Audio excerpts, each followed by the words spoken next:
So I purchased this reinforcing kit. It's 4 of these things. Now this goes up higher. I have it on the lower setting right now. But you can see the 4 mounts. So it's these front ones that get reinforced. And that basically goes just like that. The other one goes on this side, like that. This is the one that's got the little crack in it. I want to weld up a little bit and then put those plates on. Really as simple as that. So all the prop shaft and everything's out. Exhaust is out, everything's out. I got the gas tank disconnected. The gas tank is in the trunk, by the way. It's not anywhere down here.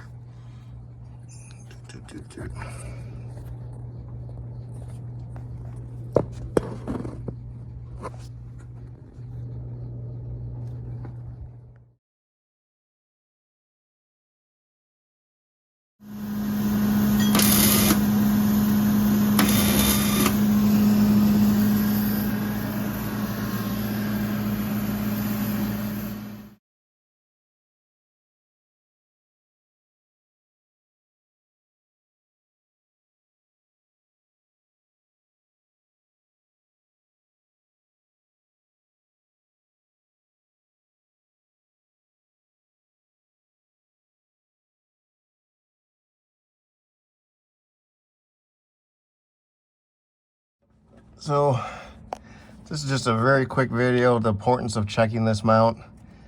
This is your front right passenger side. And this is the one that cracks and breaks that you hear about all the time. If you've not dropped your differential, like mine's never been dropped until a few weeks ago. 50 years old, whatever. But anyways, sure enough, this thing was cracked right here like you saw in that earlier picture. I went ahead and decided to repair it instead of replace it because the cross member was in good shape and this pin was still attached to the back half and it was not broken on the top. It was still very solid. So I did not get a ton of damage other than this big crack. This side doesn't show anything. So anyways, the welder came over a couple days ago and he ground this out, filled it in, and then he made it flush. And then I bought the repair kit from the Roadster factory with these plates. There's 4 of them. And then it sits on the outside of the bracket. And then he welded all 4 in. So basically these are boxed in solid now. It's a little tight over here. It's not fun, but you can get it on the outside.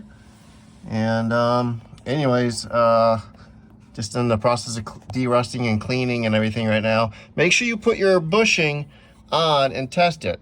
See, the welds don't need to be cleaned up because no one's going to see them, but right here, the bushing is going to compress on it a little bit. So we did grind these down on the sides a little bit so that the bushing would clear. You see it right there.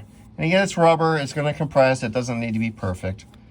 And yeah, we're in pretty good shape now. But it's really important that you check that and have fun getting a mobile welder over to your house if you're not using a garage, because that took several weeks. So how long did it take? That's important. I can tell you the crack repair and all 4 plates went on in 2 hours. 2 hours. And that was with me, of course, taking out the differential, taking out the drive shafts because I'm replacing them, taking out the exhaust. And I did clean and degrease everything here for like 2 weeks because it had more differential oil and grease on it than inside the differential. And so I degreased everything. And so it's pretty well clean. He just had to do a little bit of grounding. We cleaned it with some brake cleaner and then off he went. So his prep work was minutes because I had done as much as I could. And of course I drained the fuel tank. I got everything taped up for paint, and I had it, everything plugged up. And then we stuck a big fiberglass blanket over this whole area here just in case. And he worked very safely, and everything worked out really good.